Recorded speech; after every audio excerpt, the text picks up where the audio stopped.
As someone who's been covering the MMORPG genre on YouTube for the past 10 years, I've noticed that in recent years the MMO community's attitude to new announcements, upcoming games and the genre as a whole has certainly shifted from being somewhat optimistic to more pessimistic. And who can blame them? I've noticed it especially in myself. A couple of years ago, whenever a new MMO was announced, I was excited to make content and dive into the details for basically every upcoming game in the genre. Nowadays though, I'm less quick to even cover newly announced upcoming releases because deep down, I know that there's a high chance they either won't make it to a full release, or they'll struggle to maintain a player base for longer than 1 year. In this video, I'm going to talk about why MMO players are growing sick and tired of the genre, as well as discuss if things will change anytime soon. But first, support the content by listening to today's sponsor, Watcher of Realms, the next-gen fantasy RPG that's redefining strategic combat on both PC and mobile. This game features over 200 heroes across 10 factions, endless PvE content, epic raid bosses, and even intense GVG battles. On top of that, the stunning CG, top-notch audiovisual effects, and highly detailed character designs are second to none. They even included user-friendly features like background auto-fights, quick startup, and custom gear enhancement tools to make it easy for new players to jump in and catch up quickly. And for their second anniversary, they're introducing a game-changing new class, the Tactician.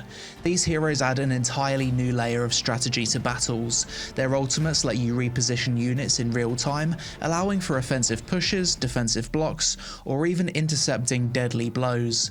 This grid-based displacement mechanic truly blends offense and defense, giving you unprecedented control and tactical flexibility. We're also getting new knight heroes, Moradin and Valara, who belong to the new Tactician class and bring unique battle mechanics and bond skills, perfect for buffing allies, reducing enemy defenses, and knocking foes back. And it's not just new heroes. The second anniversary celebration is absolutely stacked with free rewards. Just by logging in daily and participating in events, you can earn an incredible 119 summons for free. Plus, you'll get the legendary hero Astriel, new skins, emotes, a summoning stone skin, an avatar, a legendary skill crystal, and so much more. There's also a lot of fun mini-games like Bingo and the Abyssal Derby you can participate in to earn even more rewards. It's truly the best time to dive into Watcher of Realms, so click the link in the description or scan that QR code to download Watcher of Realms for free on PC, Android, and iOS, and start your legendary journey today. So, the biggest reason why I think MMO players have a less positive attitude to the genre nowadays than say 10 years ago is that in the past 8 years, not a single new MMO release has managed to break into the top 5 most played games in the genre and stay there for longer than a few months. The top 10 most popular MMOs are WoW, OSRS, Final Fantasy XIV, Black Desert Online, Albion Online, Guild Wars 2, ESO, EVE Online, MapleStory, and RuneScape 3. Most of these MMOs are really old. Albion Online and BDO are the newest to secure spots in the top 10, with Albion releasing in 2017 and BDO releasing in Korea back in 2014. MMOs are games that take a lot of investment, so whenever a new MMO does come out these days, in the back of your mind you're thinking, there's a 99% chance that 1 to 2 years from now this game will be dead, which is a really crappy feeling to have. We've seen this with games such as Throne and Liberty, New World, Corepunk, PAX Day, Arcade Unchained, Bless Unleashed, Bless Online, Brighter Shores, and many, many more. I guess this is another reason why nowadays people would rather invest times into the older games in the genre rather than play the newer stuff. Odds are, WoW, Final Fantasy XIV, and OSRS will still be here 5 to 10 years from now. The moment I started to enjoy the genre again was when I decided to just commit to the older games and stop looking for the next big thing. If a big new MMO comes out and it's a lot of fun, then great. If not, no worries, I'll be enjoying myself with old school RuneScape regardless.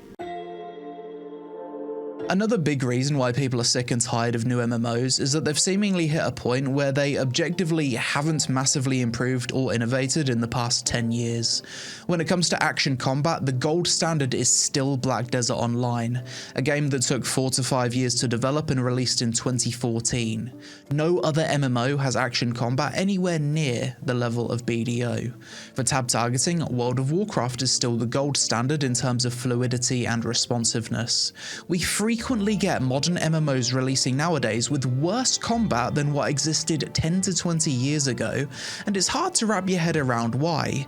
It feels like we're going backwards. Games like Bitcraft, Pax Day, Quinfall, Embers of Drift, Bless Unleashed, and Corepunk all have dog-tier combat that makes you question how they even released in that state.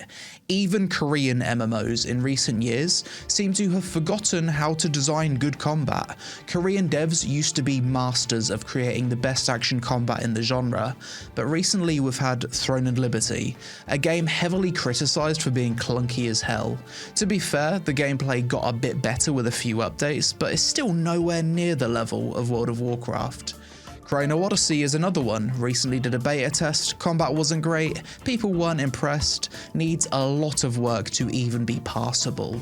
And just take a look at the latest Korean slop MMO to be announced at G-Star called Architect.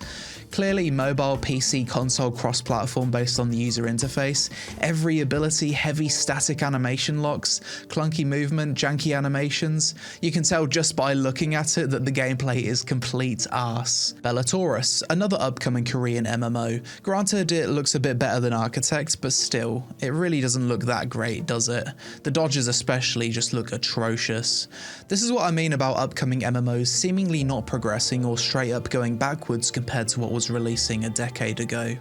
As someone who reviews MMOs, it feels like during my pros and cons sections, it's very rare that I'll list gameplay and combat as a pro for modern MMO releases. I think Ashes of Creation is probably the only recent exception here, as that does feel like an evolution to the combat in Guild Wars 2. If you look at other gaming genres, Souls-likes, survival, turn-based RPGs, anime gacha games, ARPGs, and FPS, these genres have seen huge innovations and improvements over the past decade in ways that the MMO genre has not. The difference between games released 10 years ago for these genres compared to now is night and day. Across the board, you've got better graphics, smoother gameplay, more spectacle, new types of content, new progression systems, better animations, and new innovative systems. The top 10 games in each of these respective genres has fluctuated much more than the top 10 games in the MMO genre. I actually think there's multiple reasons why the MMO genre hasn't really progressed as much as other gaming genres though. Just to name a few, you've got the rise of mobile gaming in the mid-2010s. I think this set the MMO genre back heavily. Developers saw that mobile games had the potential to make infinitely more money than PC games for a fraction of the development cost, and as a result, many of the top MMO developers shifted their focus to mobile games or mobile PC console crossplay, which inevitably results in a worse gameplay experience as you've then got to design a game to be playable with mobile screen size restrictions and limited inputs. The success of the free-to-play, pay-to-win and pay-for-convenience business models, starting all the way back in MapleStory, has caused more and more developers to design games in a way that they'd create problems to then sell you solutions on the cash shop. I believe that the popularity of transmog systems turned out to be a bad thing for the genre as a whole, as for most games it results in a diminished sense of visual progression during leveling, as well as developers being incentivized to make the coolest outfits cash shop cosmetics, rather than earned through in-game achievement. And finally, I believe that MMO developers have for the most part taken the wrong design path for the past 20 years. The success of World of Warcraft resulted in many games taking the theme park MMO route, where MMOs are only as big as their latest expansion or content patch. Everyone's trying to catch up and get to the end game as soon as possible, and as soon as you stop playing for a few months, your progress and accomplishments have been invalidated by the new content. Your previous best in slot raid gear is now equivalent to that of catch-up gear, obtainable in a few hours. The rising popularity of old school RuneScape in the past few years has shown me that the design path MMO devs should have taken was that of the curated sandbox.